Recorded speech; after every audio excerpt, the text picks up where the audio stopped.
sijaenda sana, wacha nisalimie watu wangu ya diaspora. Nitaanza na chairman mwenyewe Joel Arama aweze kukaribisha watu wake, alafu tunajua kazi ni vipi.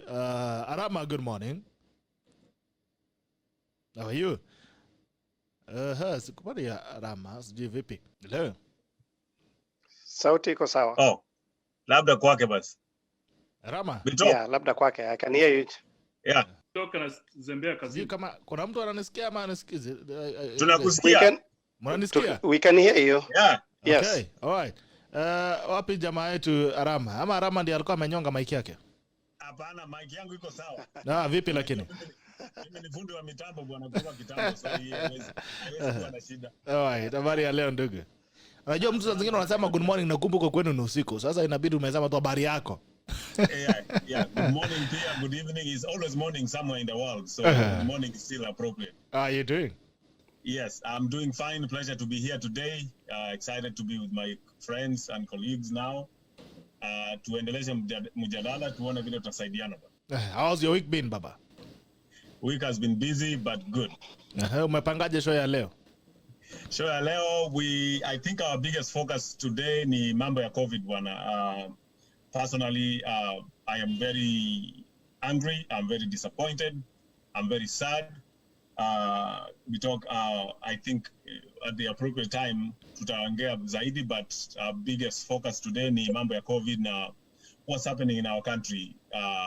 What can people do? What can we do? Kuna wengine wanataka kuongea mambo ya vaccine yenye imetoka sasa. Tutaongea mengi kuhusu hiyo. If there are people with their opinions, I'm not a medical person, so nitasema ile yangu najua tu kidogo. Okay. Lakini biggest kwamba ni hii COVID it's very sad. We are losing very professional people. You know the case of the young doctor, Dr. Mugusu. It's a sad situation so far. As far as I know, about 14 doctors have passed away from this disease, from this virus. And what I would call negligence of the highest order from our government, both national and counties. So sometimes you lack words what to say, you know. Sijui ni serikali tuko naye ama ni a band of thieves and a group of idiots. You know, I don't like using such words in public, but sometimes jamani, watu wengine hapa vile wanaongea unashangaa huyu ni mtu kweli aliamka asubuhi na akili zake ama aliwacha zingine kwa blanketi, you know.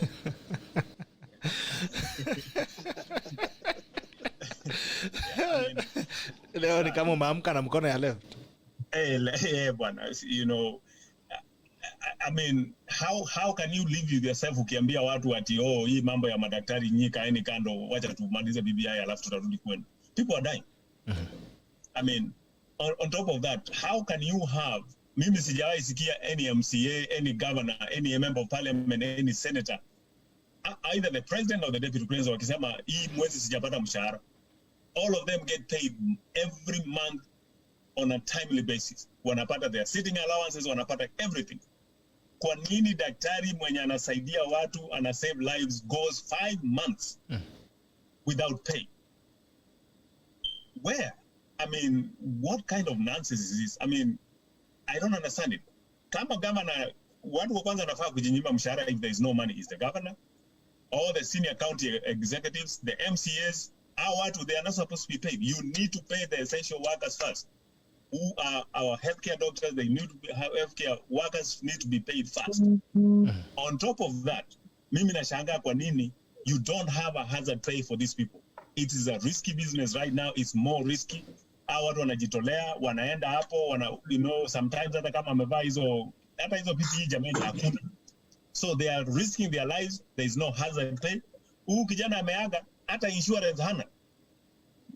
How is that possible? The governors and the MPs and everybody else work on executive insurance. They can fly out of the country, wenda watibiwa somewhere else. These people in the country, they don't even have an insurance. I remember last time, I think when the first doctor passed, the lady was concerned, and anauliza watu, how much is the cost of my treatment so far? Why would someone be concerned about how much they pay when they have sacrificed their lives to help us, people who don't know what to do in the medical field, to help us to take care of our families and friends? Alafu, hamujawapatia insurance. On top of that, you don't even pay them. And even when you pay them, you don't pay them what they are supposed to be paid.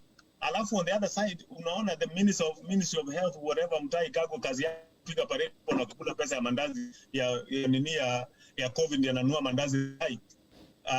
You stand in front of people and say the Cuban doctors will stay. Now on top of them being paid, we are going to provide vehicles for them, each doctor. How can you provide these people with vehicles when your own people, citizens of the country, are not being paid? What kind of government is this? Alafu sisi wananchi tumekaa tu. I saw the video you posted leo, jamaa anasema jameni, we need to wake up. To me, my message to Kenyans today is, today are the doctors. The teachers have gone through the same problem. So many other people, so many other workers have gone through the same problem of asking for raises, our party.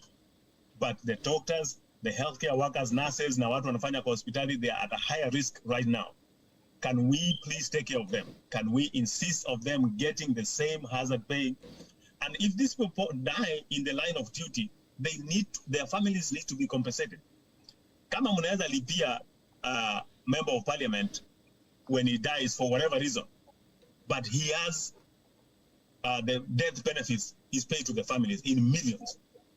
Why cannot we do the same for our healthcare workers and pay them hazard pay on top of that, death benefits if they die, especially from the COVID? Why don't we do that? Mimi, I'm challenging, call your members of parliament, your senators, waambie.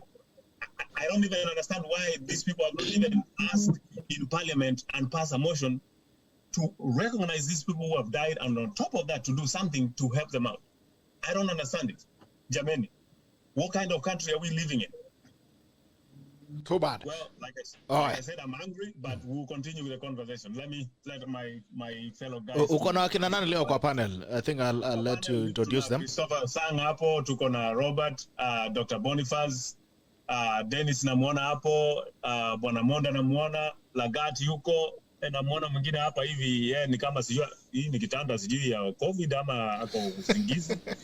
Dalut hapo. Wacha kuzima kamera bwana. Wacha tukuone. I think you can introduce the panel because you have your lineup. You can introduce them as they give their open remarks. All right, so let's start with Christopher Sang. Please. Yes.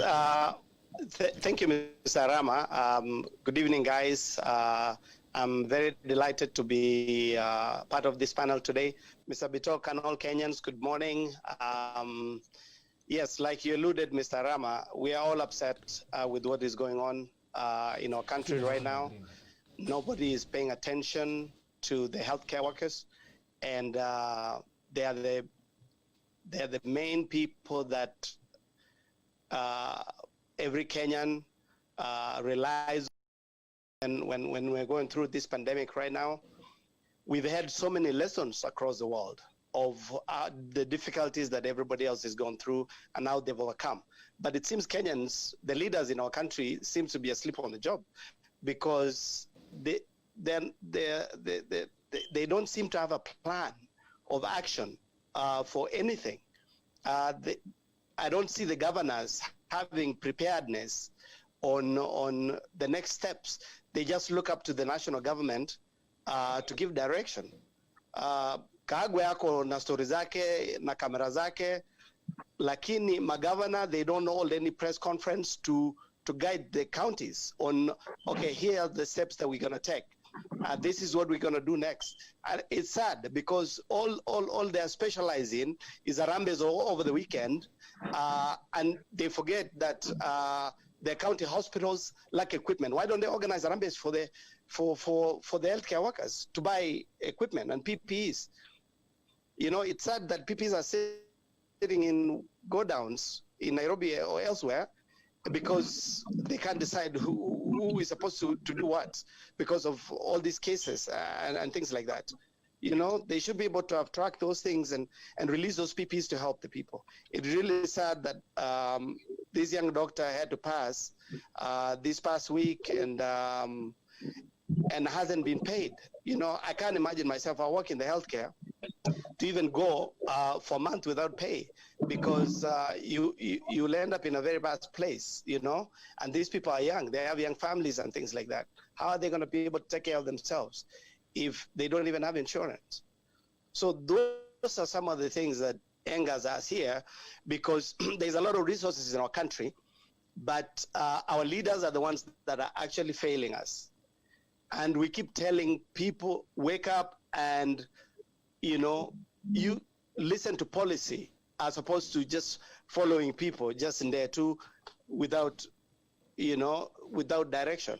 You had the comments that the praises that Ojamong and our Right Honorable retired gave regarding the passing of these doctors, and it's just sad because the doctors are striking because wamefika kiwango ya mwisho kabisa, and nobody seems to be trying to assist them. So we'll say more later on, but it's really sad that our governors don't seem to have a plan, and they're the leaders of our counties, and everything starts in the county level.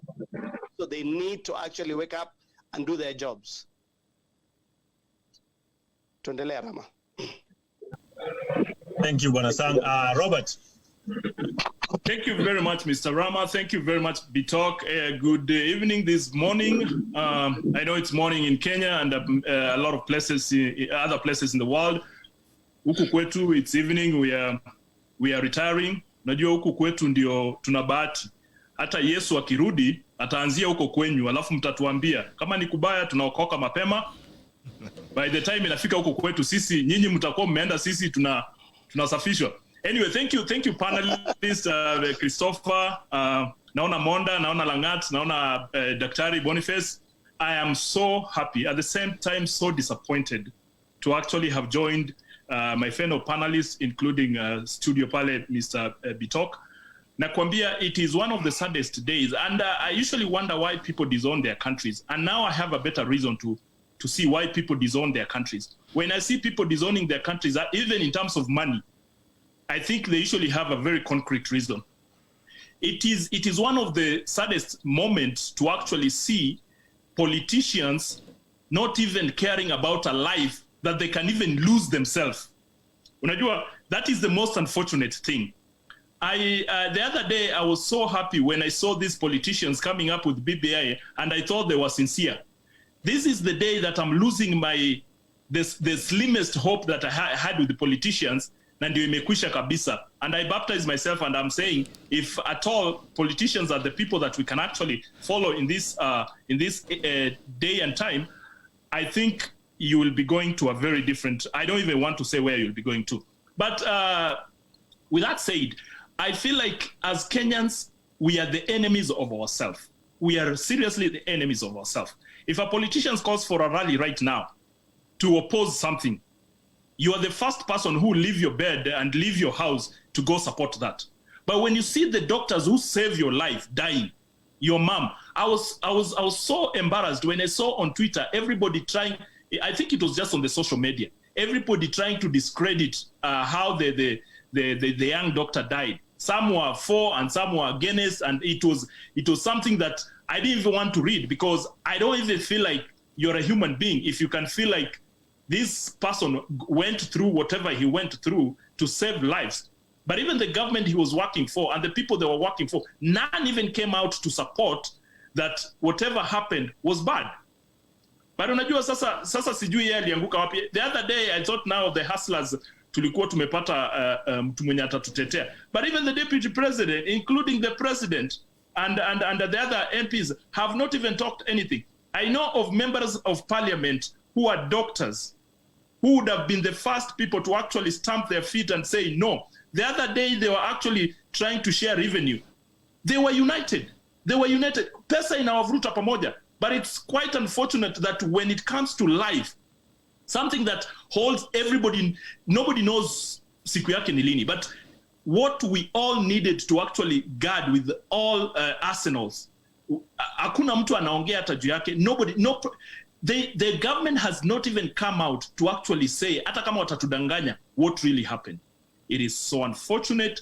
We as diasporians, we are really, really disappointed and we are embarrassed to actually call ourselves Kenyans at this particular time. Countries, the third country that was actually flagging off its COVID vaccine was Canada.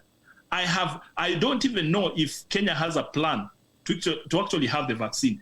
Now hata kupata vaccine, I don't even know hiyo vaccine ikifika kama kweli itafika ama itaibiwa kwa airport. That's my point.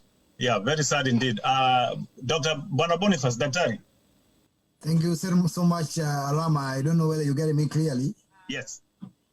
And I think the conversation, everybody is given a chance to say hi, but they progress, and somehow maybe we need to come up with a style in which we can always discuss and come up with. But of course, I understand that all of us, we have been touched, especially this week, and more especially after losing a young doctor, which preferably I would say is very sad. And in this regard, as we are coming here today, we really have to discuss about it. And I'm also coming back to be talk about the invitation of the KMPDU acting, what do you call, what is it? Acting Secretary General. Acting Secretary General. I don't understand. Please, we need to come up in a situation whereby we can discuss and make an influence. What we really have to come up with is that let us not underestimate ourselves. Let us come out and clearly try to pull these strings. If it is possible, we can change even one person. You know, even in a church setup, a pastor wants to change even one person. So what we are really trying to think about is basically how we can be able to change the situation in Kenya. One of the things I would say here from my side where I am today, the discussion in this country where I am today is about 14th of December, there will be vaccines here. You understand? And they are coming in 249,000 doses.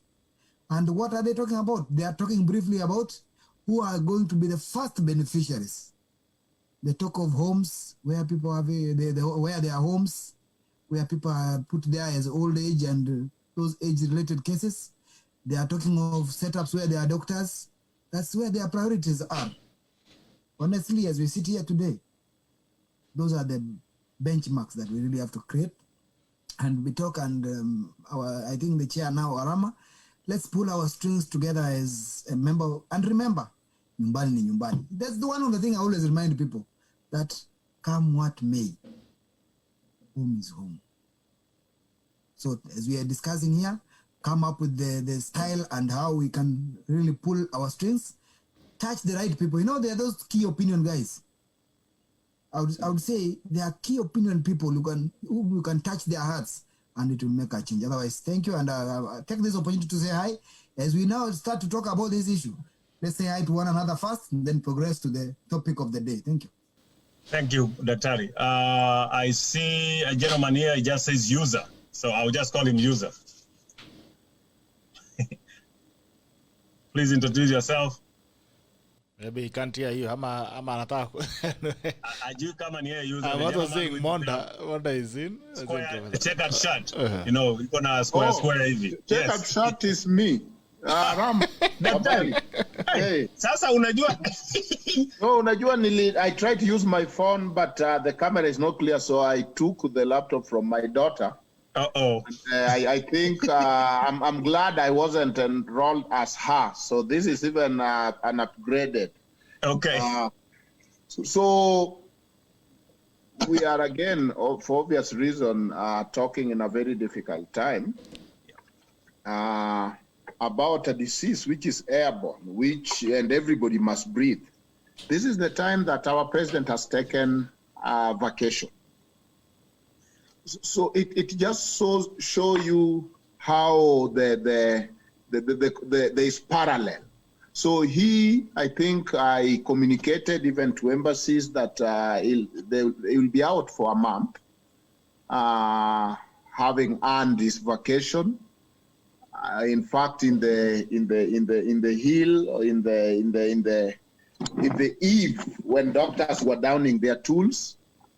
In the eve when, you know, I even look at the bad man Trump and how he was there, the one reporting in the US, with all his inequity and all his trouble and all his war with media. He was the one reporting this as the commander-in-chief. I remember almost every day, of course, sometime doing the politics, but he took the bull by the horn.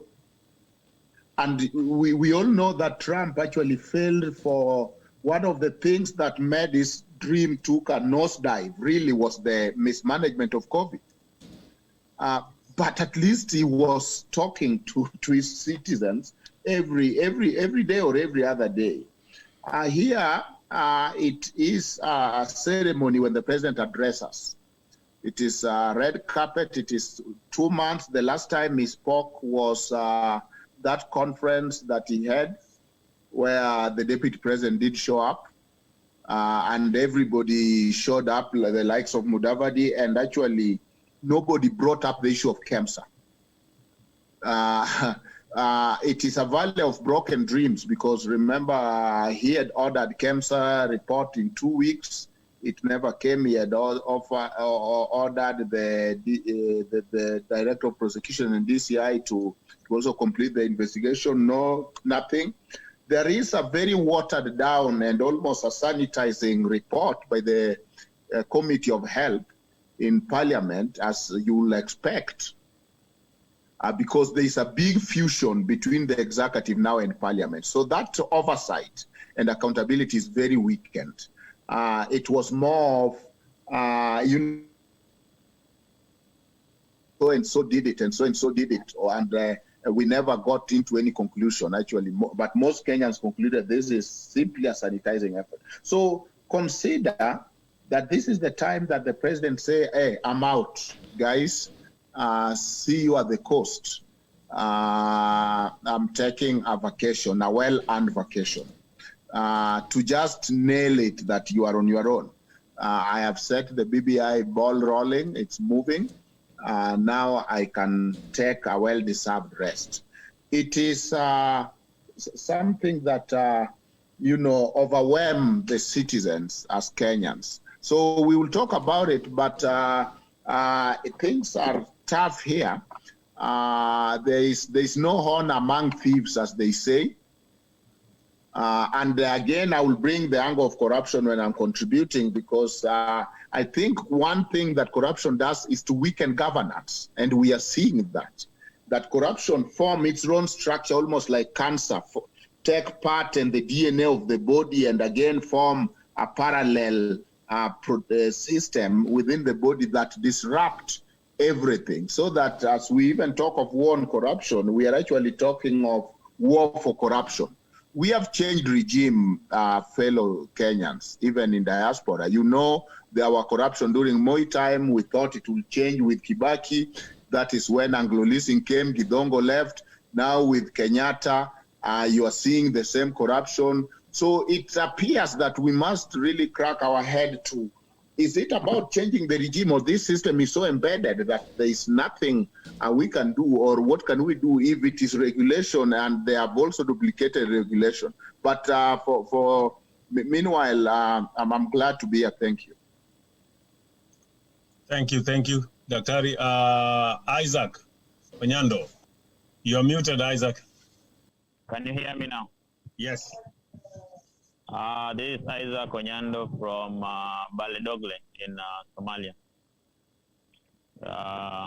I've joined in and I've found you guys discussing about the COVID pandemic, the corruption in Kenya, president going for vacation and everything. These are difficult times, and Kenyans are really suffering. And it is upon the government and upon all the individuals in Kenya to take responsibility to make sure that this pandemic doesn't really affect us as much. It is individual responsibility, and it's also government responsibility that they make sure that the citizens are going to get out of this pandemic alive, and we get out with an economy that is going to be working. For example, right now, the CSS and the CSS concerned with health, the devolved functions that are concerned with health, the county government need to put measures in place so that they make sure that this pandemic does not really make Kenya be a country that is going to be a laughing stock in the future. So for me, I'm only going to appeal to our leaders to ensure to take measures equip our hospital, to equip our doctors with the right PPE so that when this pandemic gets out of hand, they will be able to be the people in the front line to make sure that Kenyans can also come out of this thing stronger than they are right now. So for me, I just wanted to say hi and to tell you that I'm here listening to everything that is going to go on, and I will contribute as time goes by. Thank you. There is somebody here there is no name, but he says iPhone, so I'll just call him iPhone for now. If it's your chance, if you want to show your face, alafu uongee, please. In the meantime, Bwana Monda, get ready. We'll come next to you next. All right. Looks like the iPhone is not available. Bwana Monda. David. Okay, unanipata ndugu? Yes. Okay, asante sana kwa wakati huu tutaweza kula gumzo kutafakari kwa hili jambo nyeti la madaktari wetu. Mimi tafadhali bwana mwenyekiti, ukinipa nafasi ningeweza kuwa na fikra mbadala kidogo. Kwa jambo la kwanza, ningalipenda mkuu wa KPDM aweze kufafanua kwa vidokezi hivi kadha wa kadha. La kwanza ni hiki: lazima tuwe na shirika la kikatiba cha wauguzi na madaktari, yani Constitutional Commission. Lazima kiingizwe kikatiba. Mbona 2010 hakikuingizwa pale? Tungaliweza kutatua maneno kama haya siku za nyuma. La pili, mimi ningalihisi madaktari wetu vile sisi wana diaspora tulifanya miaka ya nyuma. Tulipiga kura na miguu. Tulijua ya kwamba serikali haitujali. Tukapiga kura kwa miguu tukaondoka. Mimi ningalipiga debe madaktari wetu. Kama serikali haikushughulikii, tafuta nafsi yako kwingine. Enda Afrika Kusini, enda Botswana, enda Namibia, enda Ulaya, kuja hapa Marekani. Ndiposa wanadaktari wakianza kuondoka, wauguzi wakiondoka, serikali itaamka. Lazima niseme bwana mwenyekiti kwamba uzalendo haukulipi madeni. Na kama serikali haikujali, lazima ushikilie na uweze kushughulikia familia yako.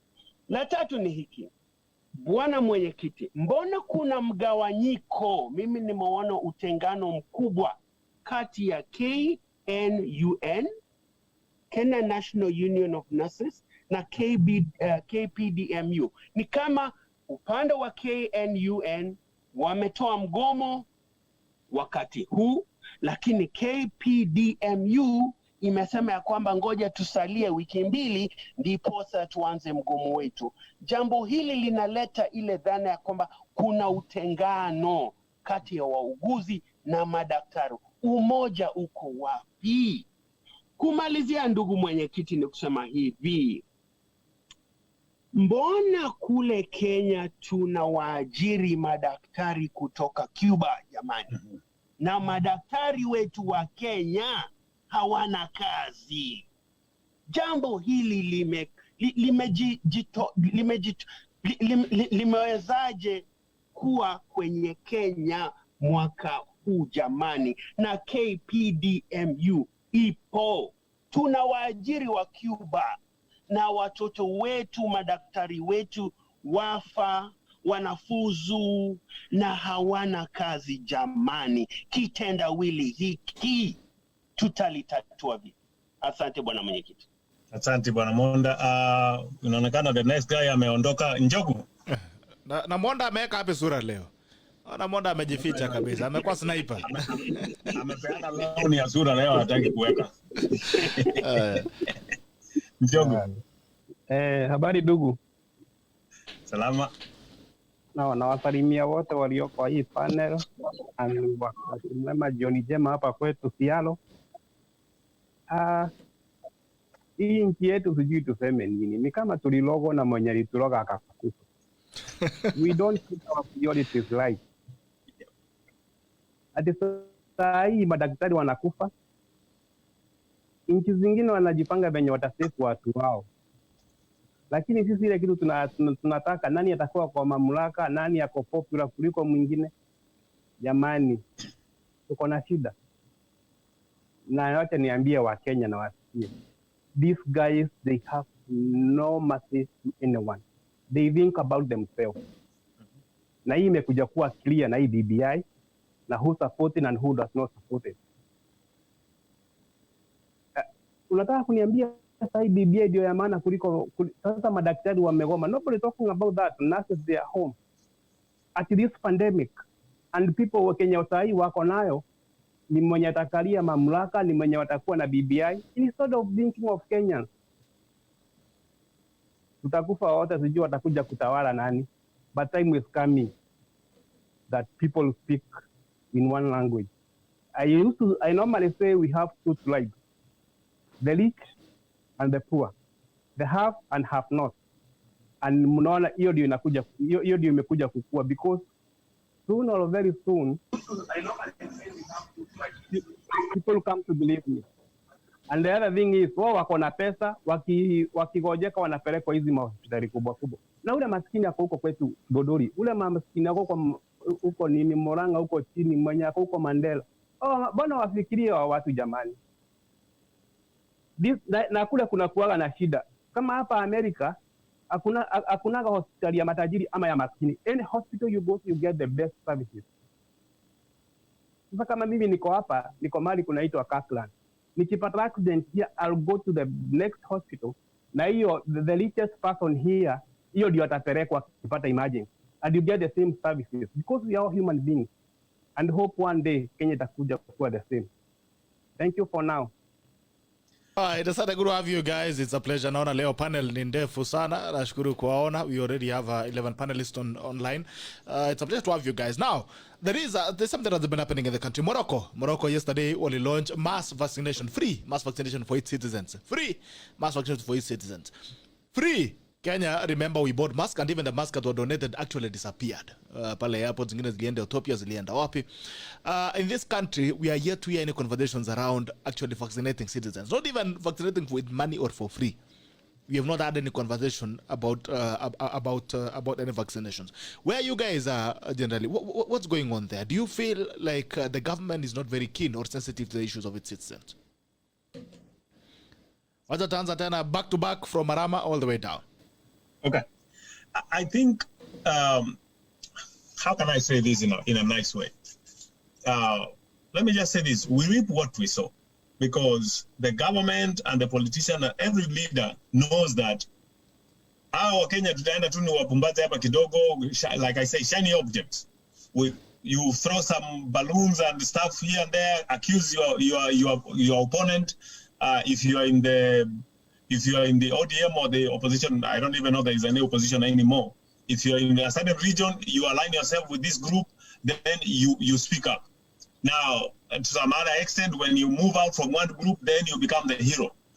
But people never stop and question and say, hey, why even now? Nobody can tell you how much it will cost you to do a COVID test.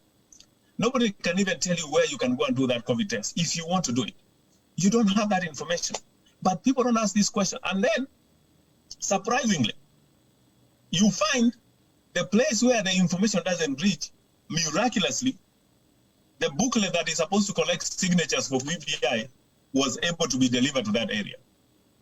People don't even stop and ask and say, hey, before we sign BBI, Enubas, take advantage, use that as a leverage. Before we sign the signature, you need to do a COVID test. Maybe then they will do the test for you for free. But we don't hold these people accountable. We don't hold them accountable, and we don't ask questions.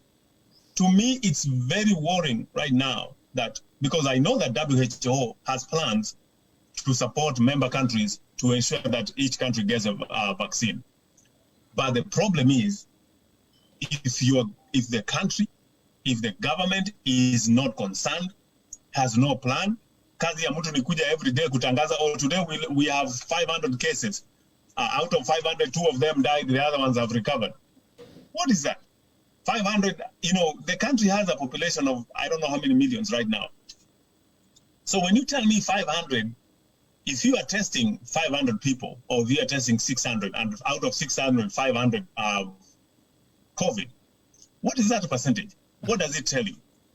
So it's very concerning to me at this moment that there is no plan, nobody is saying anything, and worst of all, the people who are actually supposed to run and implement and come up with policies, namely the members of parliament, the House and the Senate, kazi yao ni kukaa tu na collect sitting allowance. Nothing else they do.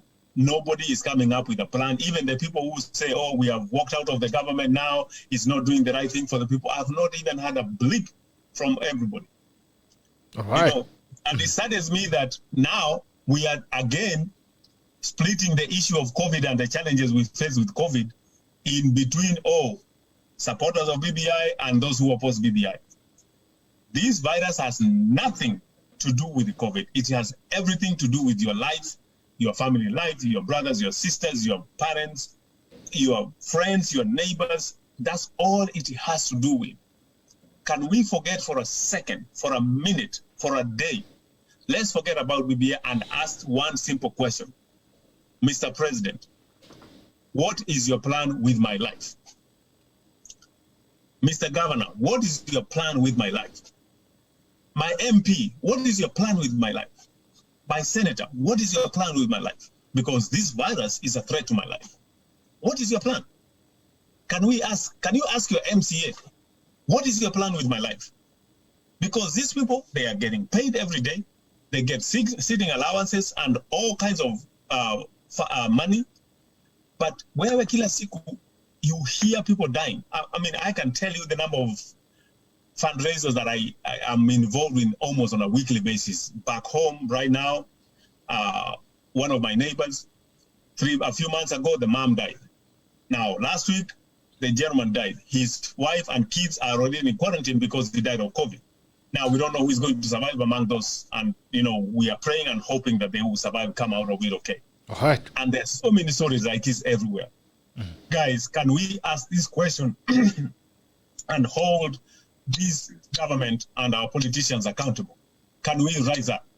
Can we protect our doctors? You know, if you're a teacher, this is the time you need to band together. Like Wanamonda said, I'm not even talking about the nurses. Can every worker, every union, every organization that has every sector that has some sort of organization or union, can we rise up and band together and say, hey, we are not joking anymore. This is dangerous. Can we rise up to that point?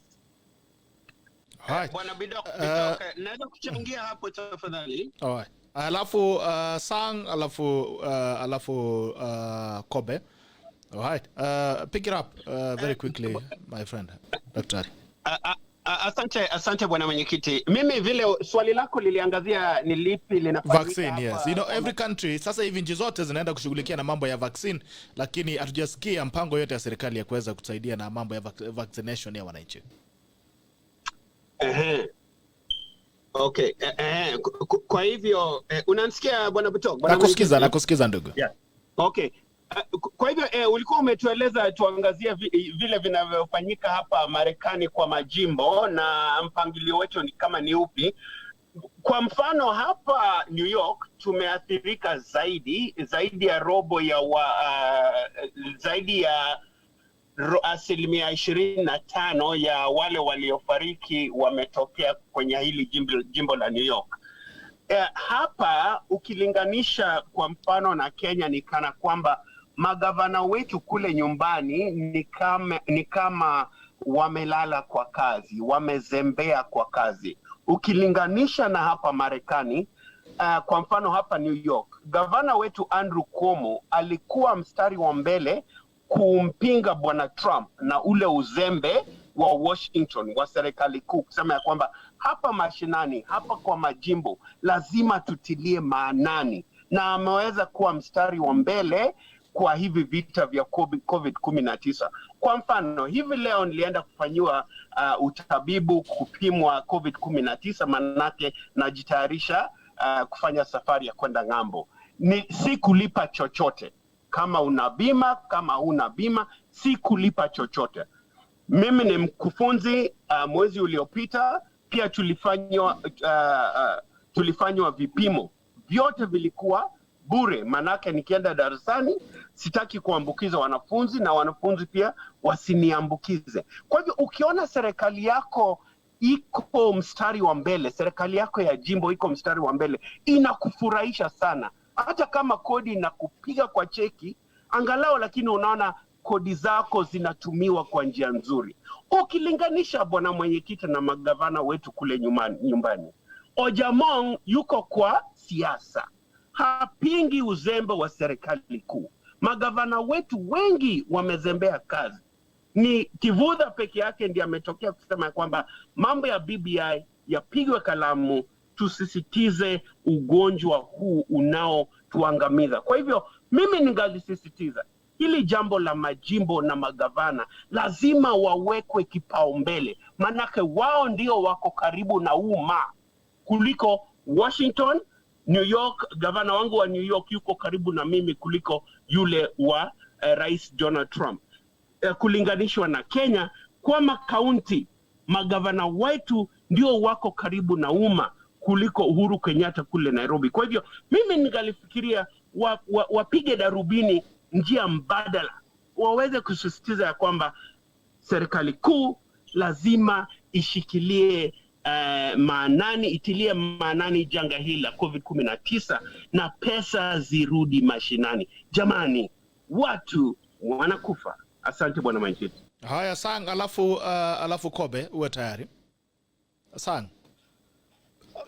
Yeah, Bas, thank you again for allowing me this opportunity. So I think I'll just give a very quick example of, I work in a healthcare facility here in Johnson County in Kansas. And right now our infection rate is like 12% as of today. But my facility tests all the employees 3 times a week for COVID. Free. We are already planning on how to have the supplies for giving the vaccines to the patients and the employees. And that is just the county trying to do that because of the directions that are given by the governor. But when we see what's going on at home, each hospital has a referral hospital or at least former district hospitals. But we don't see any plans on, okay, let's not concentrate on everything else, but let's just equip this referral hospital or this district hospital here to make sure that they have, they prepare for the vaccine when it gets there. You see these governors, sometimes they hold their regional blocks. They don't discuss anything to do with whether they're getting the testing or whether they're getting the vaccine. Because if they were actually to put their heads together, put their resources together, they could easily order those things, and prepare ahead of time. Or at least in the event that the money come, they have a plan already. But they don't seem to have that. So that is really the sad situation that we are seeing, and to really have to insult the Kenyans is to import doctors while you have ones at home that can do the job and you're not paying them. And then you bring expatriates and you're paying them exorbitant amounts of money and we are complaining that we don't have the money. We have money for other things, but not to prepare, where is the emergency funds that can be directed now towards our hospitals to help plan for the vaccines that do we even know when they will get there? Everybody else is saying, you had our president today here saying, I'm directing an executive order that we'll all get the vaccines first before everybody else gets it, but you don't see ours doing anything. anaenda kuenjoy vacation yake. So I think we need these guys to be serious, Mr. Bitok. In all seriousness, we're just tired of this. Yeah. All right. Kobe. Yeah, thank you very much, and I appreciate the panelists. I appreciate everybody who's actually, contributing. And my biggest problem has been us as the citizens. And I think we have joined the cult of politicians. And politicians seems that if it's a witchcraft, they must be doing it so well, because we as citizens, we have never at any particular time focused on what is primary to us. We always focus on what is secondary. And I will tell you an example. When we call public participation in our respective wards, and my respective constituency, I will tell you that nobody is willing. And most of the people who come there, they come for their own benefit, but they never come for the benefit of their regions. So most of the time, when things happen, we are not there, and then eventually we come complain. For example, I was talking to a friend. I used to live in Baringo, and I'm conversant with a lot of things that is going in Baringo. I was talking to a friend of mine who has actually sent me the state of Baringo Referral Hospital. It is so bad. But what was happening on the social media, it was the pros, the supporters and the opposers of both ends were trying to fight to justify what was going on. The current executive who's supposed to be in charge of that hospital is actually looking at 2022. And he has been seen everywhere, in the social media, everywhere, canvassing and trying to go for the Senate seat. But that, to him, the state of the hospital is not his problem, and he doesn't care. But you see, when he goes around, he gets the multitude who come support him and tell him, oh, 2022, we're going to vote for you.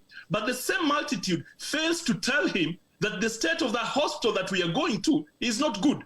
But when you get people who are even paid, even the bloggers who are paid to sanitize politicians and tell us this is good and this is bad, and we give them likes and we support them and all kind of. I think we are probably heading to be a failed state. And most of the time, we look at these politicians, but when they cough whatever they're coughing, we don't like it. We don't condemn it.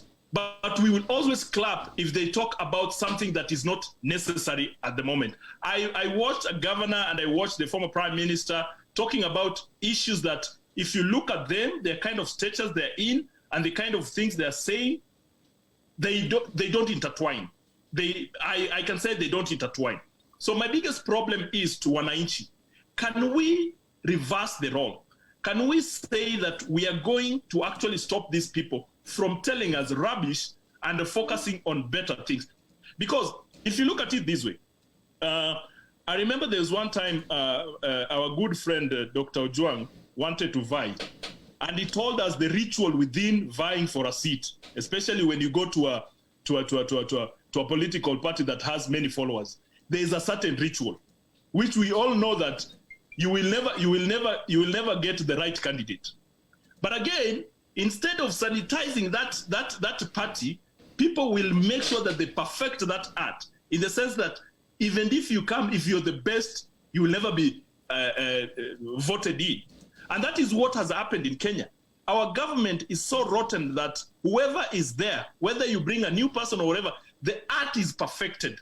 And so it's perfected that is why we are fond of having this deep state, because they want the status quo to remain.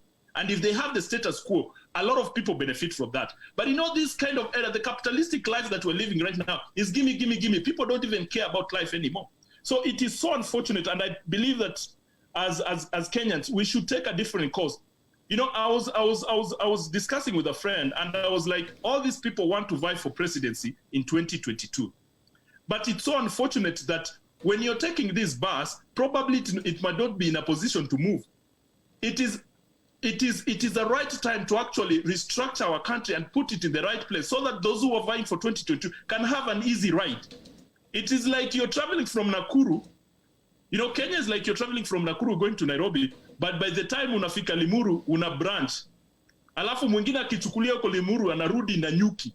Alafu anarudi tena Nakuru. Alafu tena tunaanzia jani Nakuru. So, to me, I think we need to actually look at a different way of thinking with all this that is going on. Thank you. All right. Oseko and then Okello in that order. Oseko, then Okello. Then Dr. Boniface. Yeah, thank you. Thank you very much, Bitok, for affording me this opportunity. I want to agree with Kobe and what he said about the leadership in this country. And I just want to say that the problem is we need to experience a bottom-up kind of approach when it comes to the problem that we find ourselves encountering. The process through which we arrive at leaders or leaders are elected is the one that is faulty, and we are the ones to blame. I want to tell you that if you want to win in Kenya politically, you need to have money, regardless of where you get the money from, to give people as handouts, and then you become a winner. That is how the Kenyan electorate determine who's qualified for leadership. There is a difference between idealism and realism. Realism is that you have to give handouts. And even if you got ideas, people don't want ideas, majority of Kenyans. So because that art has been well perfected by those in leadership or those that want to ascend to positions of leadership, now we got a problem. If we talk of the standards that are set by various county governments across this country, if you go to Kisii County, you go to Kericho, and so on and so forth, you will realize that there are different standards that have been set by quacks who are managing professionals. A doctor goes to class for 6 years, and an MCA who's actually paid more and who determines, who's gonna get the job and such kind of things because of the favoritism that we have in this country, that you got to know so and so that you can access a job, even if you're qualified. Having quacks, setting standards for professionals is a big problem. And by the end of the day, whether you are qualified or, being qualified here does not actually add up. You are not the one to set standards. You are not the one to professionally exercise the ideas that you got. So I think that is the problem that we got, and we must, going forward, change how we arrive at the leaders that we elect. But otherwise, should we continue the way we are, we will still continue having the same problem year in, year out, and nothing is going to change. And these politicians are not there to help us. They are not servants of the people. Take, for instance, when, we had a handshake and Raila, had a handshake with the president. The first person he remembered is his own elder brother, for nomination. The same thing to Kalonzo. So by the end of the day, we Kenyans are on our own. It is not that they are doing this handshake so that they can benefit us. Even the BBI is not going to benefit us. They are telling us that, after every 5 years election, we have chaos and such kind of things. It is as simple as, conceding defeat and saying, I congratulate you, my brother, and carry on. This business of failing to concede, and then you want to bring us the BBI. We spend 14 billion while doctors are dying, addressing a simple, act of courtesy, just admitting and conceding defeat and saying, congratulations, go ahead, is not going to help us. Thank you very much. All right. That's what it confirmed. All right. Okello, then Dr. Boniface, and then Ojwang, in that order. Okello? Thank you so much. I want to thank you so much first, General Bitok, for making this conversation happen. My thought is that Kenyans should not complain. Doctors should not complain because we built this culture. We've seen this since independence. Kenyans have had many opportunities to really take control of their country, but we've just been, clapping for the leaders and letting them take us to any direction that they want. And now we have, you know, a lot of us have traveled and we see how other people are conducting their business, and we want some of that. We want our country to function properly. We want our children to go to school safely. We want our doctors to be safe. We want to have the virus vaccine, you know, to get to Kenya before it gets to other countries.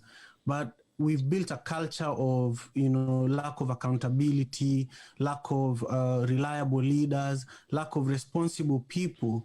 Even, you know, even within families are breaking because of this culture that we've all allowed our country to have. You know, most of us who are in this panel work for corporations here in America.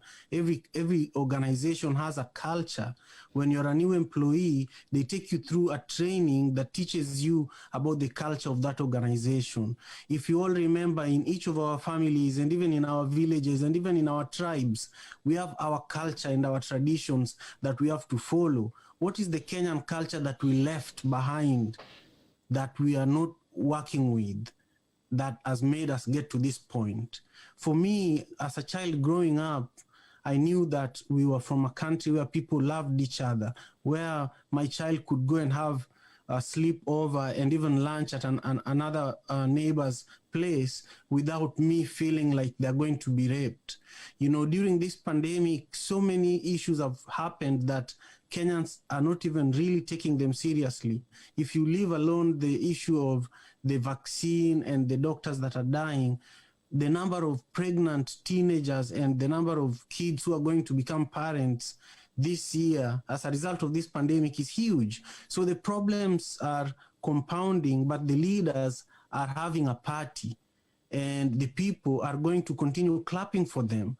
So Kenyans really need to look at themselves in the mirror and really take time and transform our entire culture, because our country, look at Ghana today. The announcement of the president that won the election was made very peacefully.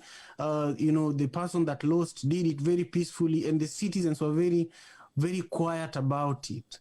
You know, how about Kenya? People are campaigning now already, and priorities have completely been misplaced. So for me, we just need to think about our culture. What is the Kenyan culture that, our values are based on? What are the foundational matters that made Kenya become a country from the very beginning? If we can go back there, which it's being said that the BBI is going to take us there, but there has been so many initiatives that have been brought that have only kept Kenyans even in more poverty than we were. Even if you look at a few years ago, many of us were doing better than we are now. So we really need to question the values of the countries that we live in, but at an individual basis. All right, wagwan rasta. Asante sana. Naona jamaa nimeona Ojwang amepotea. Alright, wacha nipe I think I lined up Dr. Boniface alafu Charles Njogu. Dr. Boniface. Thank you very much once again for bringing me back on board. And I think most of us have really dwelled on a number of political issues that have really influenced whatever that is happening in our country. And basically, let me put it that I'll dwell on the part of the doctors. I want really to talk about the priorities that the government has really lost. And as we discuss here, I want to urge all of us to look for a way and a meaningful way of handling the doctors. One, our doctors take 6 years to do the academic. And remember, for you to be a doctor in Kenya, you understand the logistics. You have to be a performer from the word go, from class 1 all the way to high school, get a straight A, spend sleepless night for you to be called to University of Nairobi. At that time, nowadays they have increased, but at that time it was very difficult. And then, the whole country, you find like how many doctors pass the classes. There are maybe around 100 of them who are qualified now. Guys, let's talk about the priorities that the government should come up with to support the doctors. And that's why I would be very cautious now to tell all of us, we need to come together. It has been very painful this moment, like the doctor we lost, and I'm trying to refer to what the mother was saying. the mother was saying how the boy, an ed teacher, realized that the house is performing very well and decided to pick the boy to his school so that he can make the school come into the papers for performing. And all of a sudden, we lose a doctor at 28 years. So I would wish that today, as we discuss, and I would be very brief to say that part of the things that we really have to come up with are compromises. Compromises on how to set our priorities well in our doctor's profession. And guys, I know politics, like now the BBI things, those are those testings. They do tests 2 years to the election, they want to test something so that they can see who will be the president. Even these things will never change anything to common mwananchi. I would wish that as we discuss here today, let's put our priorities right. I want the word priority for me today to be a point of convergence. As we discuss, everybody discuss whichever avenue, let us pool the resources. Like for instance, now I can see where I am today. The government has put the vaccine a priority. Who is going to benefit number one? Who is going to benefit number two? And it has organized in a way that everybody will benefit. In the next 1 year, maybe by 2021, August, every person will have gotten a vaccine. So those are the things that in our various places, let's put our strings together to help the government to help its people come together. Thank you for this time. All right. But Dr. Boniface, other governments, as our good friend who just left said, are focusing on, Dr. Boniface just said, other governments are focusing on the vaccine, ensuring that their citizens get free vaccines. In the country, we've not had about the government saying anything about how to protect its citizenry or how best they're going to roll out the vaccine thing. What are your thoughts, my good friend Bugwa? Njogu, that's Charles Njogu? Njogu? Charles Njogu amepotea? Hello. Yes, Charles Njogu. Niko. Haya, tuambie. Salama. Ndio nilikuwa natoka job. Serikali zingine zinashughulikia wananchi to make sure that they get vaccinations. In the country, we've not had anything about the country, the government working on getting us vaccines. What do you think about that? Do we have our priorities right as government? I always say we get our priorities wrong. Na hii serikali yetu ya Kenya, juu wakati naona serikali zingine zikishughulika how they'll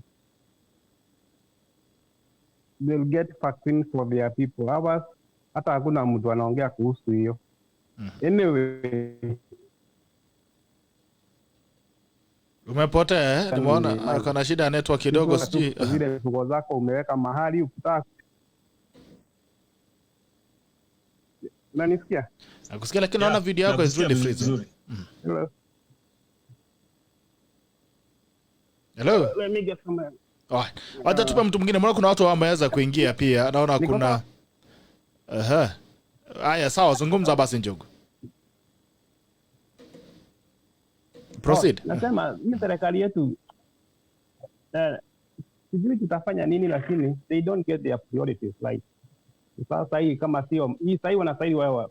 This the pandemic in the whole world. Watu wengi wamesimamisha mambo mingi sana ili waweze kuona how they gonna save their people, how they gonna save the doctors.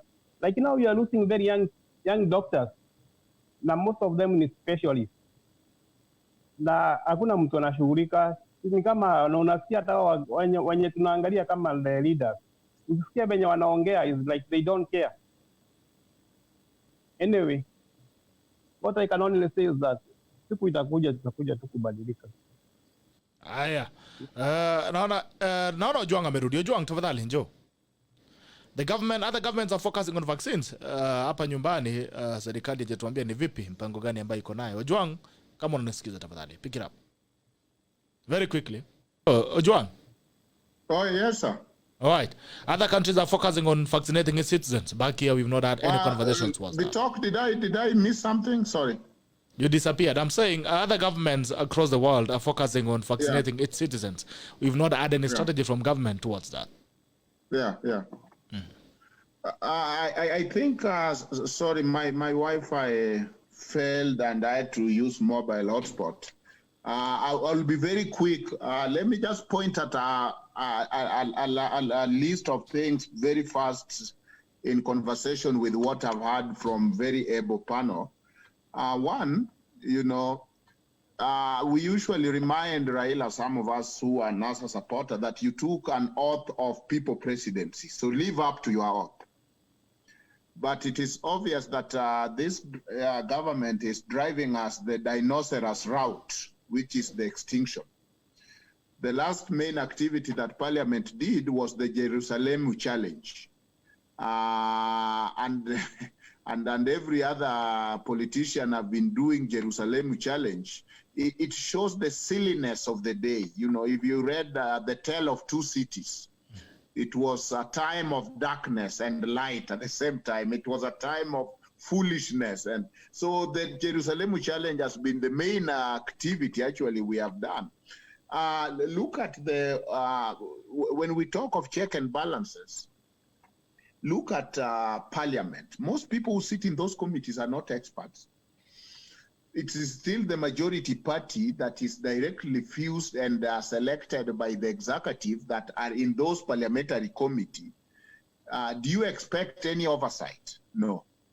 When you talk of unions, this same government have penetrated the union, and the same corruption network cannot leave any system to work. So they have penetrated the unions. You know, for the teachers, we have NAT and KUPPET. They have split them down the middle. For doctors, we have two unions fighting. You know where Tuoli is with the BBI, and very ably articulating that the only thing we will allow Kenyans to select is MCS. We'll select for you everything. He's actually the voice of the workers. So it is a very dark time in this country. I've actually realized that anybody who is a little rich or own property cannot oppose this government because there are files ready with KRA to demand taxes. So the only people who can talk are poor, but they are also overwhelmed. And that is why diaspora become very important. And they know what they have done.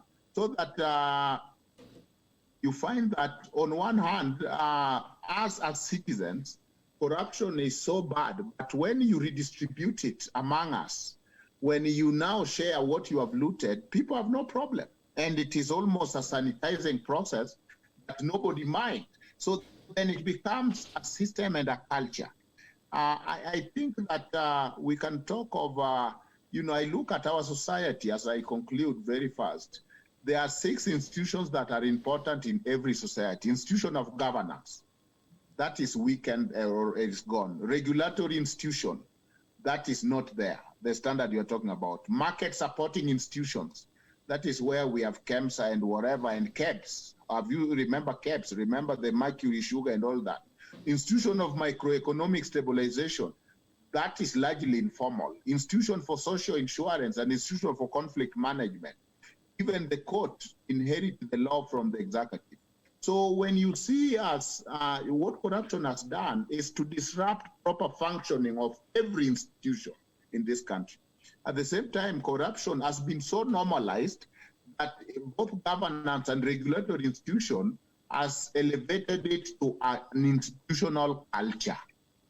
Anybody who works at a higher level, even a doctor, I was talking to one doctor who is telling me that donors will rather come and implement that project directly. So you'll never do anything for your country. You sit there as an advisor in the ministry, you take your salary, you see the cartels. If you like, you can join the corruption, or you are there picking your salary, and you are not helping your country with the profession that you do. I was saying the parliamentary system we have, all those committees are by the majority party. They are misaligned. You find somebody who was a teacher, you know, like Sosion, is in the committee, I don't know, of health. Is he able to really ventilate on the issues? So what we have, as I conclude, I think is a form of violence. No, fellow Kenyans, we usually think of violence when we talk of Kibera and we talk of... Do you want us to disappear again? All right, guys, I think to actually 7 we roll up to the next conversation. And by the way, as we roll out, I want to tell you guys that the body of the late, there's a news I was reading a minute ago, the body of the late Dr. Stephen Moguso still in the morgue over shillings 1 million bill. By the way, mwili bado iko in the morgue because of 1 million bill. 1 million bill. guys. Get serious. All right. Kuna story pia hapa. There was a case that was filed by some diaspora guys yesterday. They were planning to stop IBC from collecting signatures. It was thrown out by the court yesterday, and they said they're not going to grant the request to stop IBC from collecting signatures. And the issue that were raised by diasporans were quite diverse, from the fact that they have not been involved in the BBI debate, they have not been recognized in the constitution as voters, their democratic rights have been stumbled on. I don't know, you guys as diasporans, I don't know how you feel about it, so that we can start off from a new topic. We start off all the way from Rama down. To me, it's very disappointing that even the places where we seek relief for justice, people don't even see that we matter in any way. I don't know, I haven't read the ruling, so I really don't know what are the basis of the judge throwing out the matter altogether. I wish they had given a chance for people to present their opinions or argue the merits of the case, and then come up with a ruling at that point. Really, I can't really comment effectively on the whole case, but one of the things that is coming out clearly is, sorry, diaspora people, you are on your own. We don't recognize you. We don't have time for you. We don't even need you. All we need is for you to send your money, and that's it. Everything else, funga mdomo. But then it's very unfortunate, because now it goes back to what we were talking here before the show started. It's that the people who have been here and have moved back, like my brother Duncan, I know Chris Wamalo, who was in the US for some time and went back, and he still has some shows that he does online. These are the people we may be able to rely on at this point to kind of push and say, hey, we need to recognize these people. We need to have a forum where these people are heard and their views are accommodated one way or the other. By now, if IBC or the government in general was serious in putting in mechanism in place for people in the diaspora to vote, they would have done it. Remember, I gave the example of they could not provide COVID testing to anybody in the village, but all of a sudden, a booklet for collecting signatures was able to be delivered to the most remote place in the country. So we can see clearly where their priorities are, but I don't think we need to give up. We still need to continue pushing. If the judge throw out the case for one technicality or the other, we need to find out what it is, and then hopefully you can be able to refile. I thank the people who filed the notice to the court on our behalf. I thank them very much. I wish there is a way we can contact them and gang up together and find out what's the next plan. So we cannot just sit and watch by and also just talk, and that's the end of it. We need to put some action into place. Just allow me, when we talk briefly, to also to comment on what Dr. Bonfas said, is how do we address these issues? Talking of the doctors and what they are facing, I remember I said in the beginning is, one, even wish the guy from the doctors organization was here to listen to this. In as much as you're focusing on getting a salary, can you focus on other issues also? Can you focus on these doctors getting hazard pay? Can you focus on them being automatically covered by the national government insurance for their healthcare? Can you focus on them getting their benefits, especially when you're operating in such a hazard, dangerous environment at the moment? It is very sad for me, angry and disappointing that the late Mogusu's body is being held in a morgue because of a debt. I am sure the 1 million is nothing to the government. They can pay that today in the next 1 minute and give this family some peace in this turmoil that they are facing. It is egregious, it is disappointing, and I wish all of us, if you have any contact you have anywhere, please call these people. If you're a politician, let's call them. Let's call anybody. Let's put them out on the blast. Let's use all our social media platforms and our media houses. Let's make enough noise that this family deserves better treatment from the government at the day. and also let us not lose sight of continuing fighting for our rights as Kenyans who happen to live outside the country. We are still Kenyans. No matter where we are going to be, we are still going to be Kenyans. Can we continue to fight for that and don't give up? Let's find other ways to get this going, keep on pushing, and finally, maybe somewhere, somebody will be able to listen to our cries and force the government to do the right thing and what they should have done from the beginning. Thank you. All right, Arab Sang, and then Kobe, and then David Monda, in that order. Yes, Mr. Bitok, it continues to get sadder every time that we are ignored, because we matter in so many ways, not just financially contributing to the economy of the country, but we don't have access to the legislators and policymakers in Kenya. So if we did have an opportunity to shape the way some of the policies made that touches to some of the issues that we need help with here, that would really help us. But these guys, they know if they do that, we're going to shut off the valve of some of the things stupid things that they do. Sorry to say that, but they do a lot of ignorant things because nobody's going to check them. And we want to be able to be represented in the legislature one way or another, so that we can at least have a way to shape some of the policies that will help Kenyans. This case was just thrown out, probably, the usual way of so many things go on. But we thank Mr. Gitao for trying that avenue. Hopefully, like somebody in the panel a few weeks ago brought it up, we have quite a number of organizations that are established here in the diaspora, not just here in the US, but in other places. We need to all find a way to come together and start giving direction to really what we want.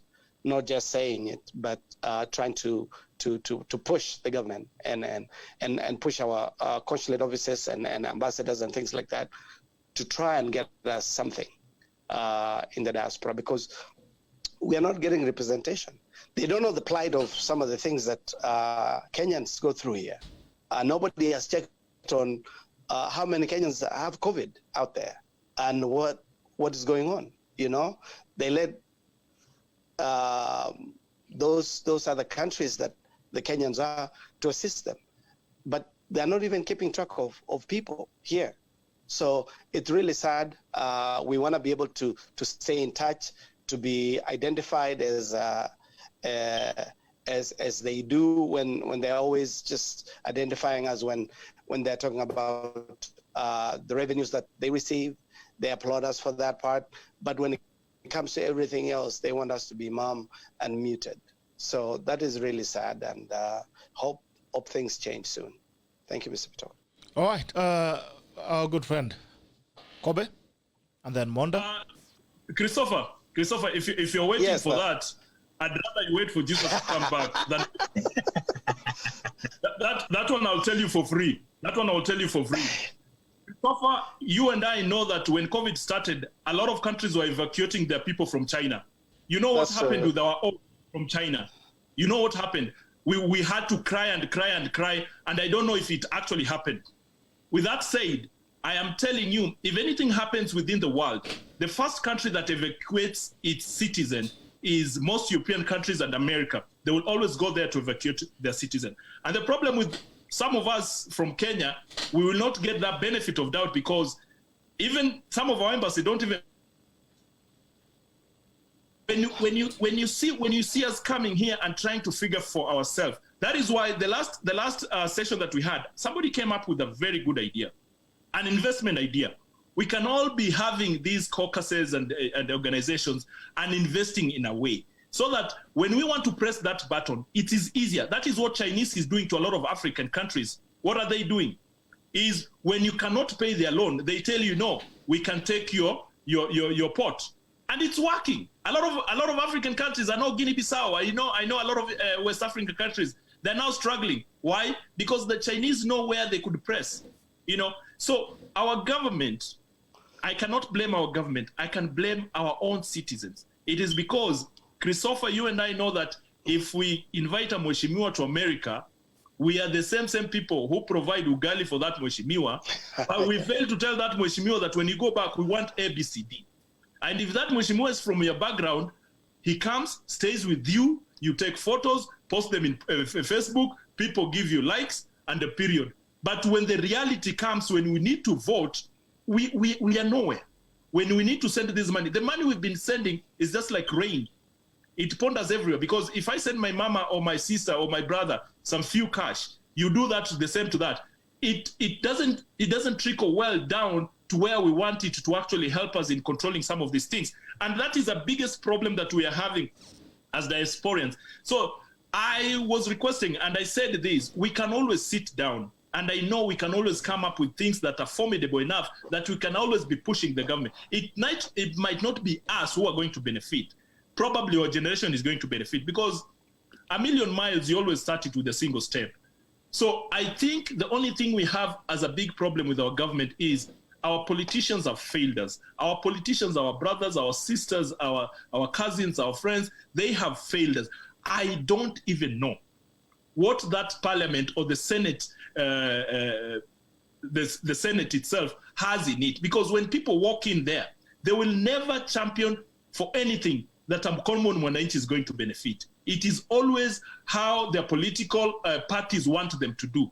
And it beats about what is the representation? What is the representation? Because most countries, if you live in them, you find out that this thing called a vote can change the destiny of a country. That happened in America. People were fed up with a lot of things that were going on, and they felt like this is the only time we can actually change the course of how our democracy is. And they did it in America. You could actually see it was one of the highest voter turnout, as much as there are all these complaints which don't make any sense. But people came out and voted. And it was one of the biggest problems that politicians were having over here, because people are not voting. People have never supported any initiative in a positive kind of way without partisan stand, because right now, if you put a bill in Kenya, everybody will be looking at who has presented that bill. Ekuru Okot, I saw Ekuru Okot the other time in Bitok's show. He was trying to articulate very pertinent issues. But who is Ekuru Okot in Kenyan politics? Nobody. He even said he took his bill to one of the whatever the constituency or whatever the counties. They could not even look at the bill. They told him, return that bill until our Supreme says yes, then we can even look at it. So that is the unfortunate part of the problem that we are having with the representation. And that's with all that we're having right now, we cannot even cough anything that can even shake the government to do something. Thank you. All right. Monda, Oseko, and then Okelo in that order. Monda? All right. Monda has this. Okay, nakusikia. Unanipata bwana mwenyekiti? Haya. Nilikuwa nataka kuthibitisha, ulikuwa umesema mbeleni ya kwamba bwana Mwachonda au mkufunzi Olunga, Daktari Olunga, hao wakuu wa KPDM wangekuwa hapa kwenye ugaa leo. Ndugu Bitok, wanakuja ama hawapo? Alisema aliitwa na mkutano asubuhi na serikali kwa mambo ya madaktari ya saa moja, akasema labda haje kesho, lakini unajua kesho sasa sio siku ya diaspora, kwa sababu ajenda yangu ilikuwa watu wa diaspora. So tumesikizana kwamba labda nimpangie wiki ijayo. Hapo sawa ndugu, lakini kwa hizi sokomoko za kisiasa mimi ningalichangia kusema, ndugu Bitok, ni lazima tutie au kuweza kuwaza na kuwazua zaidi. Mimi kufikiria kwenda mbele ni kwamba wana diaspora wa Kenya lazima tugundue ya kwamba asiye kuwapo na lake halipo. Wanasiasa hawafikirii kwa dhati maslahi ya umma. Kwa wakati huu, madaktari mimi ningewasihi wakae kidete, wahakikishe nafsi yao imeshikiliwa. Tafadhali ndugu Bitok, umwekee vikwazo huyu mkuu wa KPDM. Lazima aonyeshe, aangazie mswada mbadala. Mimi nafsi yangu, najua tumeongea sana hapa, tunapiga serikali, lakini kuna changamoto kuu ya kwamba kuna madaktari ambao wana kliniki zao za kibinafsi, ambao wanapora pesa za umma, kodi ya umma, kupeleka madawa kutoka hospitali zetu za umma kwa kliniki zao za kibinafsi. Lazima aweze kuangazia kwa jambo hilo. Ufisadi kwa madaktari lazima angazie, aseme ni yepi yanayofanyika. La pili, ningalipenda pia asisitize Bwana Bitok ya kwamba ni mswada upi mbadala ambao watausisitiza, ya kwamba inaonekana kuna mgawanyiko kati ya madaktari chipukizi, wale ambao wameanza hii kazi ya udaktari, na wale madaktari gwiji ambao wana hizi kliniki zao za kibinafsi. Manake kila kukicha wananchi wanalia, kuna mgomo huku kakara huku na hapa. Kuna wale magwiji madaktari, wale wanapata mamilioni kwa kandarasi zao na UN, United Nations, na serikali kuu na hospitali zao za kibinafsi, ambao wanacheka na kula dola zao, huku madaktari wanyonge, wale chipukizi wakiumia. Lazima KPDM iangazie jambo hili. Na kumalizia, ndugu mwenyekiti, ni kusema hivi, sisi kama wana diaspora, nafsi yetu ni gani kwa changamoto hii? Kwa wakati huu, mimi vile niliongea na mawakili kadha wa kadha leo asubuhi, inaonekana ya kwamba ile kesi Bwana Bitok, hata ingalau imepigwa kalamu, lakini lazima itaangaziwa macho tarehe 19 Januari mwaka 2021. Itasemwa tena mahakamani, na huenda ndugu mwenyekiti, ya kwamba kukawa na hawa ama kaskuri, ya kwamba kukawa na kundi zingine ambazo zitajiingiza kwa ule mswada. Na nafikiria pia ya kwamba shirika hizi za kibinafsi, shirika hizi za umma kama KLM, kama vyama vingine vya upinzani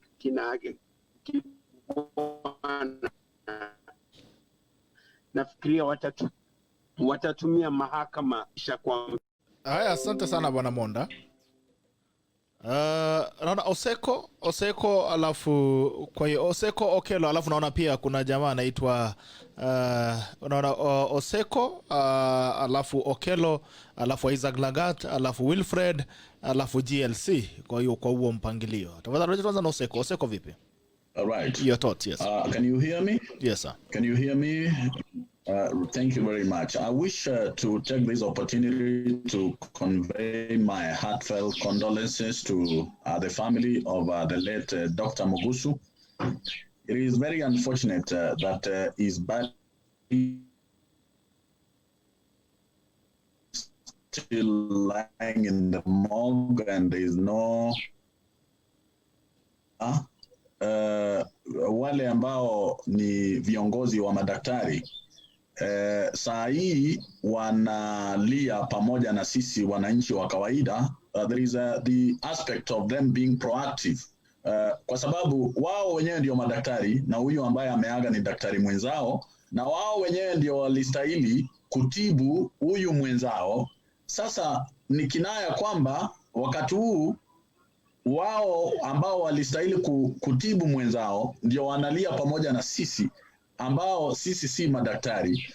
Ingekuwa vyema kama wangefanya chochote kile, ama wanaweza kufanya chochote kile ambacho kinawezekana wakati mwenzao amepata shida, isije ikakuwa kwamba tunangoja shida itokee, alafu ikishatokea sisi wote tunaanza kilio pamoja na wale ambao wanaweza wanastahili kuleta suluhisho. So viongozi wa madaktari, uongozi wenu si kwa press conference talking tough, sounding so so tough kwa maneno kusema tu.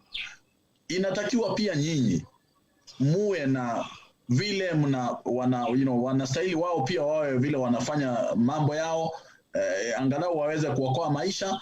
Wakishaokoa maisha, mambo haya mengine yatajadiliwa baadaye, ama ikue kwamba they have proactive ways of doing things instead of being reactive all the time. So generally kwa Kenya, vile wenzetu wameweza kusema hapa hivi, imekuwa ni shida na kumekuwa na mvutano kati ya wale madaktari ambao wamekolea, kwa sababu sasa maisha ya Wakenya ama afya ya Wakenya imekuwa ni kama biashara. Is very lucrative venture for those that have already established that if they go on strike today, there are those that will benefit as a result. Na ndio unaona kwamba katika hospitali za umma hamna madawa yanapita tu pale, ama hizi hospitali za umma zinakuwa ni kama reception ya private clinics ama investment za hospitali zile za kibinafsi ambazo ziko pale nje ya hospitali za umma. Ndio unaweza kuona kwamba ukienda katika hospitali yote ya umma hamna madawa, lakini kuna chemist ambazo zimezunguka pale ni nyingi. Ni kwa nini kuna chemist nyingi za private nje ya hospitali ya umma ambayo inastahili kuwa na dawa?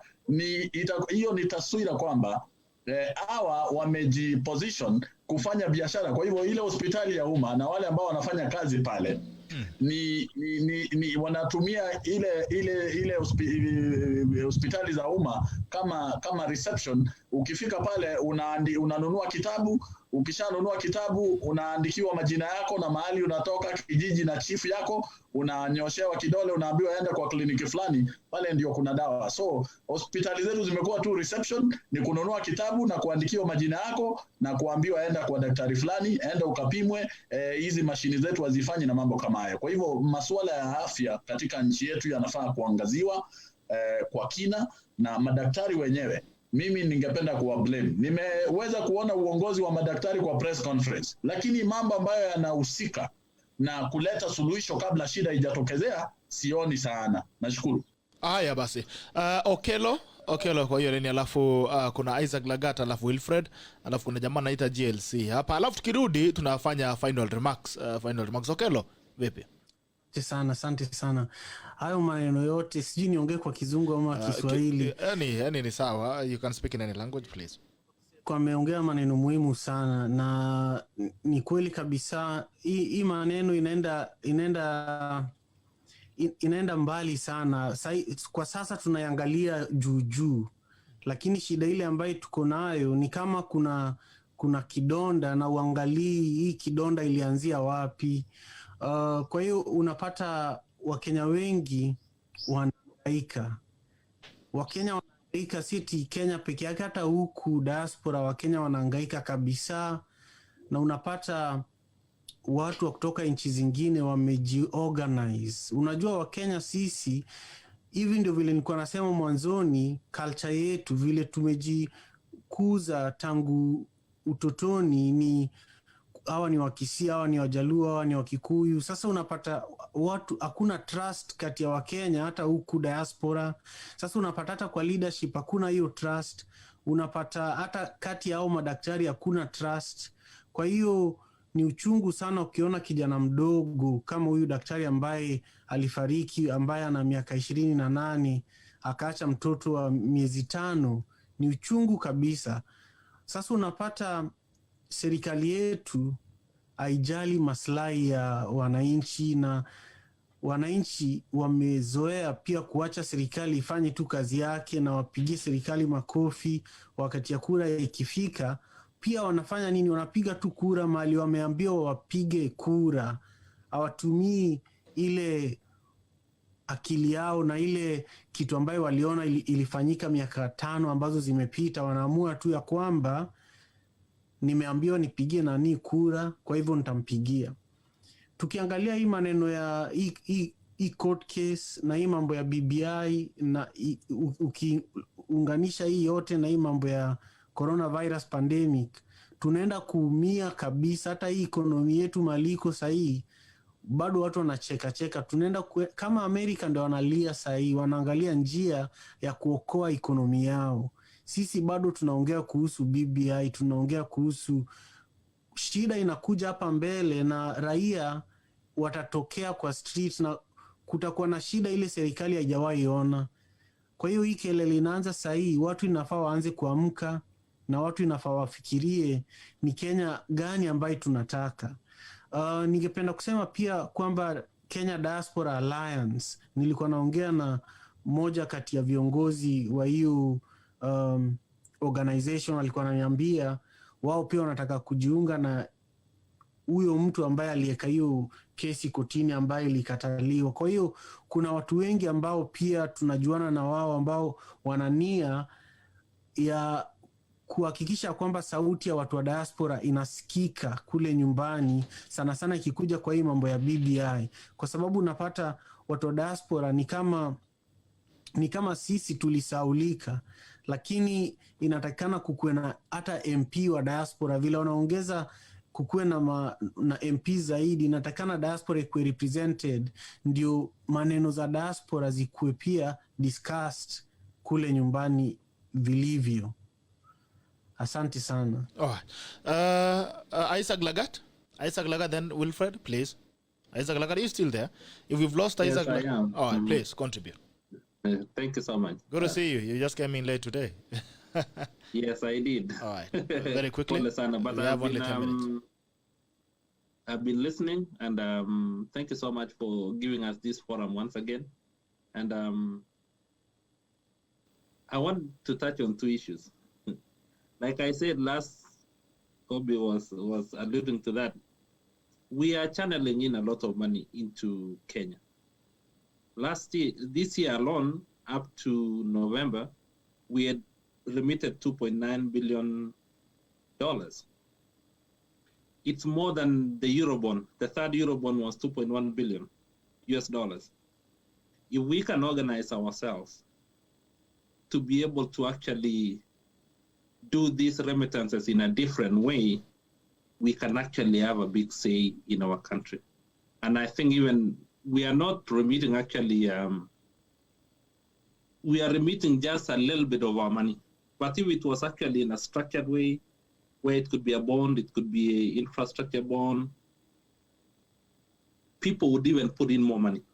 Nigeria is remitting almost like 21 point something billion US dollars, which is more than 2 trillion Kenya shillings. We could finance the budget of that country, and we can demand anything that we want to do.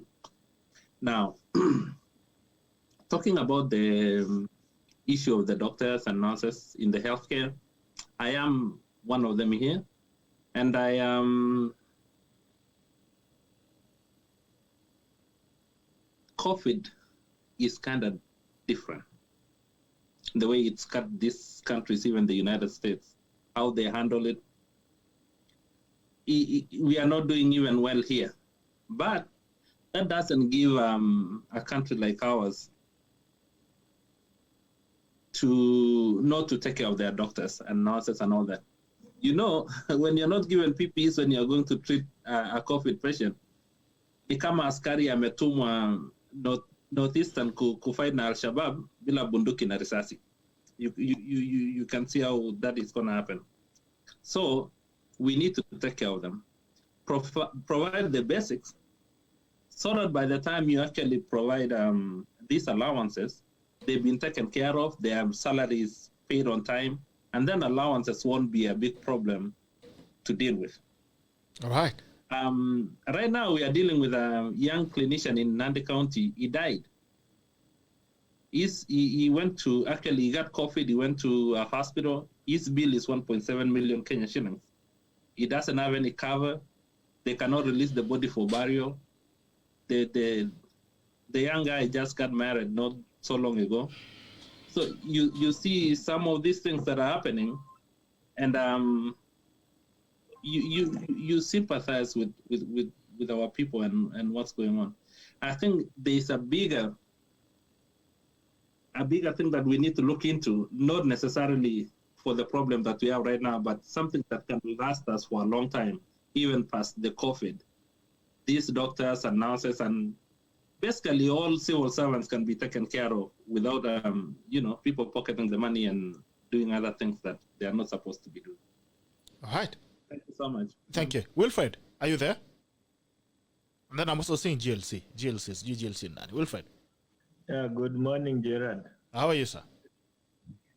I'm good. What of you guys? Tuko salama. Haya, very quickly. Yeah,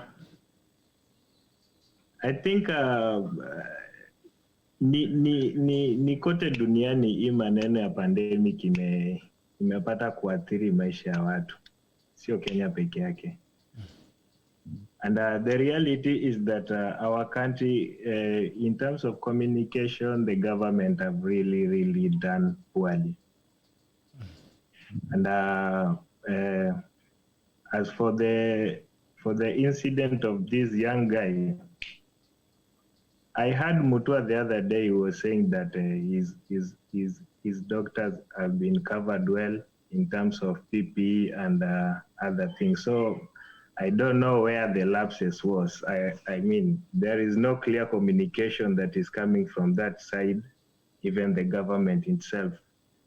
And as up to today, government is not even giving the solution in whatever they are planning with the increase of numbers that we are seeing. The doctors are being affected. Some of them are dying. Government is not coming up with a proper solution or even the mechanism of trying to cover. 2 months back, Mutahi Kagwe said that the PPE that were stored in KEMSA stores, they were supposed to be released. I think he used with immediate effect. Up to today, I don't know if those PPE were released or not. So basically what I'm trying to say is that we need a proper mechanism of channeling our complaints, because I know it has been long since since early 80s, early 70s, the youth wing side of the politics in Kenya. We have 4 minutes, bro. So quickly. They used to do the same thing that we are doing now, complaining without giving solution. So time is up for us guys to act. Without giving complaints, we need to act. We need to push the government to act, to do what they were supposed to do. This is not like they are doing us favor. This is what they were mandated to do. And lastly, last week people are talking about if the government can try to cooperate the issue with the diaspora. Some guys were talking about we need a MP for presentation. I know of countries like China, like India and Philippines. They have a ministry for diaspora. And in terms of representation, those guys, they are much better the way the government is handling those people outside those countries. So it is a rough idea. When the time comes, when people will be talking, we can consider several solutions. Thank you. All right, guys, I'm saying we have less than 5 minutes, that's 4 minutes, so we're gonna take it very fast all the way from up. If GLC, if you are there, it's okay, though I can see in kama sikone GLC, I can see. But anyway, if you're there, watch at once all the way up, fresh. But now, please, the only closing remarks. 1 minute, 1 minute, 1 minute. Actually, 30 seconds. 30 seconds. Wacha nianze huku chini ndio Arama afunge kama chairman. I'll start with Arab Sang and then Kobe, alafu David Monda, alafu Oseko, then Dr. Boniface, Isaac Lagat, and then Wilfred, alafu Arama afunge. Wacha nianza nawe Christopher. Bas, thank you very much. The panelists have been great tonight. Let me just finish with one thing. That I beseech our governors in our states, please find some resources to get PPEs for our hospitals and clinics so that our healthcare workers, my fellow healthcare workers back there, can survive through this. It's not easy. Our facilities that we work at, they provide these things for us because the county government forces them to do that.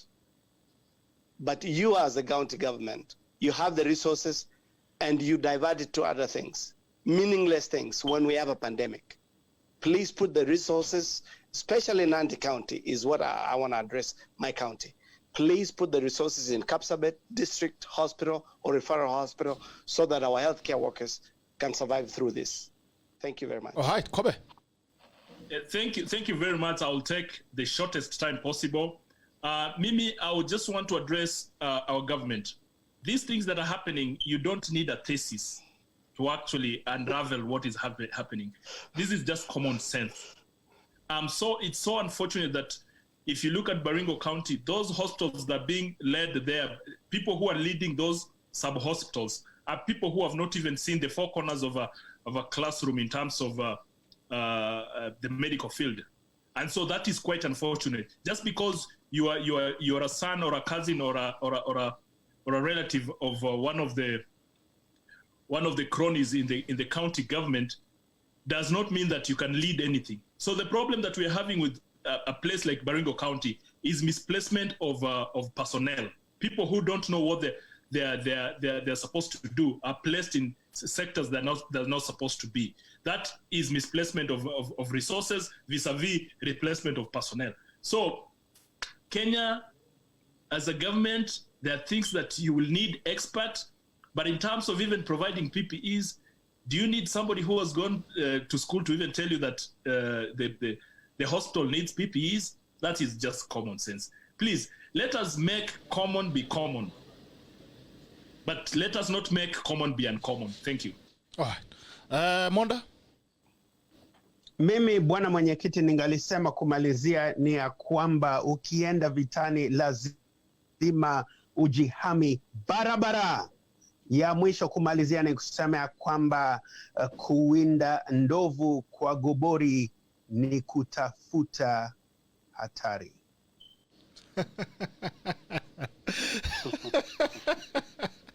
Haya basi Oseko. Asante sana bwana Bitok, na nimefurahia sana jinsi Monda anavyoangazia mambo ya ndovu. Kumalizia ni kwamba priority ambao serikali inafaa kuangazia wakati kama huu inastahili kuwa afya ya Wakenya na mambo ya COVID-19. Mambo mengine ya kisiasa ya 2022 na mambo ya BBI hayafai kuwa priority. Wakenya wengi wako katika hatari ya kufa kutokana na haya maradhi ya COVID-19, na kwa hivyo serikali inastahili kuhakikisha kwamba katika zahanati zetu zote kote nchini na county government zote ziko na equipment zile ambazo zinahitajika, so that madaktari na wananchi wote wasije wakakuwa hatarini ya kufa kutokana na maradhi haya ya COVID-19. Asante sana. Thank you so much, Oseko. Haya, Daktari Boniface. Alafu Isaac Lakat. Funge na harama. Mwenzetu angetutafsiria hiyo Kiswahili, ameongea hapo ametuchanganya kidogo, lakini wacha niseme I'm very grateful that we have an opportunity to discuss this, and today ilikuwa siku yangu for telling you guys let's look for a priority for the government of Kenya. Kwa put a thin line there that this diaspora team have given a few recommendations. For example, I want to give a recommendation on the doctors. I wish to say that we don't need to have strikes. This divide and rule kind of health service should be a thing of the past. We should not have a union for doctors, a union for what? We should have one team of doctors where, at least for once, the government should stop any strike, anything to do with doctors. There should be a unique situation whereby we don't have a problem with our doctors or nurses and everybody else. Otherwise, and kindly put somewhere down the line that as we were discussing this, some of the recommendations that we gave as a diaspora team is one, let's come up and develop a nice health service commission where nobody strikes, nobody misses work, nobody misses payments. We don't have doctors going to quarrel with the government. Paid well, they do their best work to save the people of Kenya. Otherwise, thank you for this opportunity. I wish all of you good health. Please take care wherever you are. Wear a mask. Asante sana Isaac. Thank you so much, the panelists. Thank you, Gerald, for giving us this opportunity. And I think I'm worried more, and I think it's something that you guys need to talk about, how we are going to get our kids back to school in January. It's something that has been eating my brains a lot. I don't know how it's going to be done, but I think they should tell us how they're planning to do it. But otherwise, thank you so much and have a good night. A good day. Haya, Chairman Rama, acha nirudishe kwako alafu uweze kutufungia. All right. Gentlemen, thank you so much for addressing this discussion today. Thank you for your contributions. We have talked a lot. I'm looking forward for another session next week. Let's continue conversation offline again on our WhatsApp group. Come up with different ideas and other discussions for next week. Boniface solutions, same thing with Isaac solutions. I think that's what we need. In as much as we complain, we need to come up with solutions. To my fellow Kenyans, please call your MCAs. Let these people wake up and take these things seriously. Otherwise, people and you are not going to stop. Na sio ila kuvaa mask alafu ukipita mwingine ukiwa peke yako, you take it off and then you start walking. Remember, this thing is airborne. You breathe it, that's it. You get infected. And kindly, if you have a contact anywhere in the government, please. For this young man who passed, can we relieve the family from the agony of raising the 1 million that the hospital is demanding? But can we fix this? These MPs, they have a lot of money. I mean, for them, 1 million is nothing. But please, can we take care of this family, and can the leaders of the medical fraternity and healthcare sector come together and demand better treatment for their members, especially in this COVID environment? Hazard pay, benefits for death benefits for the bereaved who have been affected by the COVID, like Dr. Maguzu and the other 14, and also somebody else mentioned someone in Nandi County right now also raising the same thing, although it's not on this 5 million or whatever. When they let's act and let's take this as a concern for everybody. I remember the story of, when people are arguing about, hey, it's not my problem, until one day you are left by yourself, then it becomes your problem. Can we fight together? The doctor's turn is now. Maybe next time that when the schools open, the teachers will be in trouble also. The next time is somebody else. If we deal with the doctors right now and join together, let's act on their behalf. And then when it's your turn, we also stand up with you. Thank you so much, Barnaby Talk. Thank you so much for this opportunity. Tuonane tena next week. All right. Asante sana Rama. Asante sana Chairman. And all the panelists who have joined us today, thank you so much for your contribution and your thoughts on what you've been discussing. I really appreciate you, and hope that we're going to expand this. Let's continue having this conversation on the WhatsApp group as we build up the conversation more and we expand the debate. Well, for those guys who have joined us as well for the first time today, we want to say karibu to Diaspora Edition, the tackle, and we keep this conversation running and we try to change things. A conversation at a time. Na pia tunaweka mkono, tunaweza kusongesha tujue lipi, tunaweza fanya tofauti katika nchi. To all the tacklers who have been joining us, who have been with us this morning, we really appreciate. Thank you so much, guys, for being with us this morning. All the tacklers who have joined in and have been online.